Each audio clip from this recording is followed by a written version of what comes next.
BX1 +, l'invité de Fabrice Grosfilet. Notre invité, c'est Fabrice Koums, le bourgmestre d'Anderlecht. Bonjour Fabrice Koums, merci d'être avec nous. On va revenir avec vous sur cet incendie de la rue Evart et ce bilan qui s'est dramatiquement alourdi hier. On est avec 3 décès au total. C'est quoi l'atmosphère aujourd'hui et l'état d'esprit d'un bourgmestre? Il y a le recueillement, il y a aussi des premières leçons à tirer déjà ou pas encore? Mais d'abord, évidemment, mon état d'esprit, c'est que les premières pensées vont aux victimes, à la fois celles qui sont malheureusement décédées et les 2 personnes qui sont encore hospitalisées de manière assez sérieuse. Pour le reste, les enseignements qu'on tire, on n'a pas encore le rapport d'experts qui nous explique comment a débuté l'incendie, et c'est évidemment ça qui va être déterminant dans l'analyse des circonstances. Oui. Il y avait une trentaine de blessés, il y avait notamment aussi des pompiers qui ont été blessés dans le courant de l'intervention. On peut être rassurant sur l'état de santé de la plupart de ces blessés, à l'exception de 2 personnes, c'est ça ce midi? Donc les pompiers qui ont été blessés ou intoxiqués dans l'incendie ont immédiatement pu rentrer chez eux. Il y a eu effectivement 30 personnes hospitalisées, dont une vingtaine sont déjà sorties. Il reste 10 personnes environ hospitalisées, et dont 2 sont dans un état assez critique. Ouais. Donc on n'a pas encore l'explication sur l'origine de l'incendie et de savoir ce qui a déclenché la flambée, mais il y a quand même 2-3 questions qu'on a envie de parcourir avec vous, monsieur le bourgmestre. La première, c'est la présence d'une activité d'emballage au rez-de-chaussée. Est-ce que ça veut dire que ça, c'est quelque chose à laquelle on doit réfléchir? On sait qu'il y avait donc un stock d'emballage plastique sur le site, et c'est ça qui a déclenché, qui a donné en tout cas le caractère sans doute très spectaculaire de l'incendie. C'est quelque chose qu'on aurait pu prévenir? C'est quelque chose qui était connu de vos services ou pas? Oui, c'est une activité qui se déroulait tout à fait légalement, j'ai envie de dire, et donc encadrée par un permis. Et donc il y avait à la fois un commerce d'emballage de denrées alimentaires et le stock lié à ce commerce, mais qui était tout à fait contrôlé. J'ai envie de dire qu'il y a 2 éléments qui ont donné leur caractère assez important, assez considérable à l'incendie. C'est à la fois la présence de ce combustible qui a alimenté le feu, et aussi le fait que, comme dans beaucoup de ces quartiers assez denses, la plupart des intérieurs d'îlots sont bâtis, et donc les pompiers ont eu des difficultés à accéder au feu par l'arrière du bâtiment. Et donc c'est ces 2 éléments-là conjugués qui ont fait que l'incendie a pris beaucoup d'ampleur. Ouais, donc la deuxième question, c'est le nombre d'occupants dans l'immeuble. Il y a 4 étages, il y avait 28 personnes en tout. Est-ce que c'est une densité à laquelle vous vous attendiez, où les services de secours pouvaient s'attendre, ou est-ce que là on peut se poser aussi la question de savoir s'il n'y avait pas trop de personnes dans l'immeuble? 2 éléments. D'abord, on a parlé à un moment donné d'un marchand de sommeil. Je pense que ce n'est pas le cas.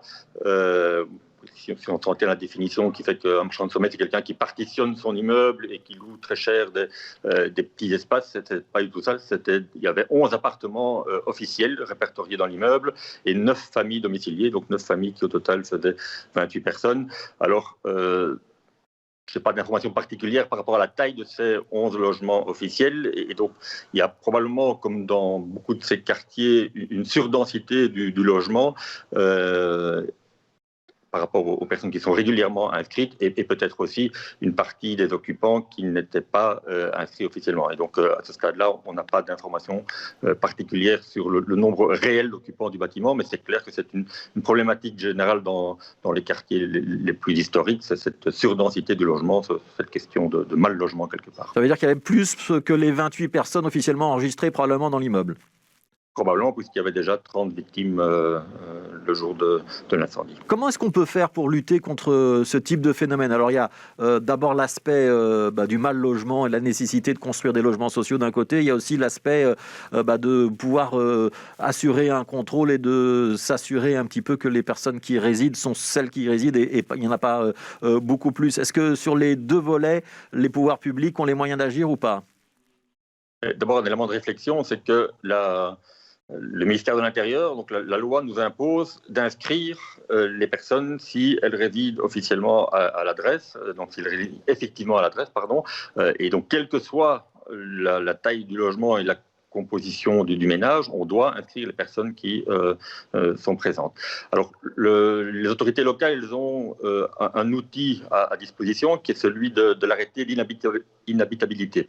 Et donc, moi, chaque semaine, pour être très concret, je signe 1 à 2 arrêtés d'inhabitabilité, mais c'est dans l'immense majorité des cas, quasiment exclusivement d'ailleurs, des questions liées à la sécurité du bâtiment, de l'enveloppe. Donc, que ce soit la conformité de l'installation gaz, électricité, la présence de moisissures, donc tout ce qui est lié à la santé. Et donc, là, on fait des contrôles, en général à la demande des locataires d'ailleurs, et je fais fermer ces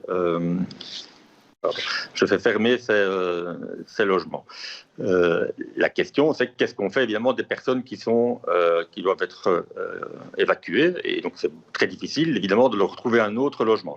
Et donc, on pourrait en théorie aussi faire fermer des logements qui sont suroccupés, mais la question va être encore plus dramatique, j'ai envie de dire, c'est de voir que fait-on des personnes qu'on évacue, puisque les logements publics dont on a la disposition sont évidemment insuffisants pour répondre à cette problématique. En ce qui concerne l'incendie de la rue Evert, on n'est pas dans le cadre, vous dites, a priori, on n'est pas dans le cadre d'un marchand de sommeil, on n'est pas dans le cadre non plus d'un logement particulièrement insalubre qui aurait été connu pour sa dangerosité par vos services, hein.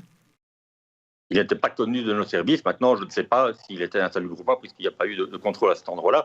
J'ai envie de dire aussi qu'on ne peut bien entendu pas, et ce n'est d'ailleurs pas la mission des communes, aller contrôler l'ensemble des logements en permanence. Donc nous, vraiment, on agit sur base de plaintes. Je dis nous, les communes et la région aussi, d'ailleurs, puisqu'elle a une inspection dédicacée à ce type de problématique. Et donc, on agit sur base de plaintes des locataires. Donc c'est les locataires qui doivent porter plainte pour qu'on s'assure que les logements sont à peu près aux normes, hein, si j'ai bien compris ce que vous nous dites. C'est ça. Ouais. Une question sur le relogement donc de toutes ces personnes. Elles sont où aujourd'hui et est-ce que vous allez pouvoir passer d'un hébergement d'urgence qui est celui d'aujourd'hui à un hébergement plus durable dans les semaines ou dans les mois qui viennent? Aujourd'hui, donc, toutes les personnes, en ce compris d'ailleurs celles qui étaient hospitalisées et qui ont pu sortir hier, sont hébergées à l'hôtel. Donc on a évidemment fait en sorte qu'elles ne se retrouvent pas à la rue. Et donc la commune et le CPS, donc on a mis en place un dispositif d'urgence pendant même le sinistre. Et donc, on a accueilli les personnes, on a mis en ordre leur dossier au centre de crise, on les a logés à l'hôtel. Il est clair qu'on va on va assumer le financement de ces nuits d'hôtel jusqu'à ce qu'on puisse trouver des solutions plus définitives. Maintenant, je disais tout à l'heure, c'est le cas de manière générale. On n'a pas en suffisance de logements publics pour pouvoir héberger tout le monde. Et donc, il y aura un accompagnement pour essayer de retrouver également des solutions pour ceux qui le peuvent sur le marché privé. Alors, il nous reste 2 minutes. Je voudrais qu'on change de thème, si vous voulez bien, Fabrice Koums, et qu'on dise un mot du secteur de l'Horeca. Est-ce que vous aussi, sur Anderlecht, vous êtes confronté à une fronde des restaurateurs, des cafetiers et est-ce que vous aussi, vous vous apprêtez à devoir envoyer peut-être des forces de police le 1er mai? Quelle est votre situation et quelle est la position du bourgmestre Fabrice Koums sur cette question? Moi, j'étais pour qu'on puisse rouvrir les terrasses le 1er mai, mais je suis aussi pour qu'on respecte les règles. Donc, à partir du moment où le comité de concertation a décidé que c'était le 8 mai, eh bien, on s'y pliera. A priori, je n'ai pas d'informations comme quoi certains établissements essaieraient de forcer le passage. Et pour notre part, on mettra tout en œuvre pour que le 8 mai, tout se passe le plus correctement. Je plaiderai aussi pour qu'on puisse avoir les heures d'ouverture les plus larges. On parlait d'un choix à faire entre 21h et 23h. Donc, moi, je pense que 23h, ça permettrait à ceux qui ouvriront de rentabiliser quelque part un peu leur ouverture, et on mettra tout en place pour aider les commerçants, le secteur Horeca à installer des terrasses sur l'espace public et faire en sorte qu'on puisse reprendre ce semblant de vie sociale. Merci beaucoup Fabrice Koums, merci d'avoir été avec nous. Je rappelle que vous êtes le bourgmestre de la commune d'Anderlecht et membre du Parti socialiste. Merci à vous.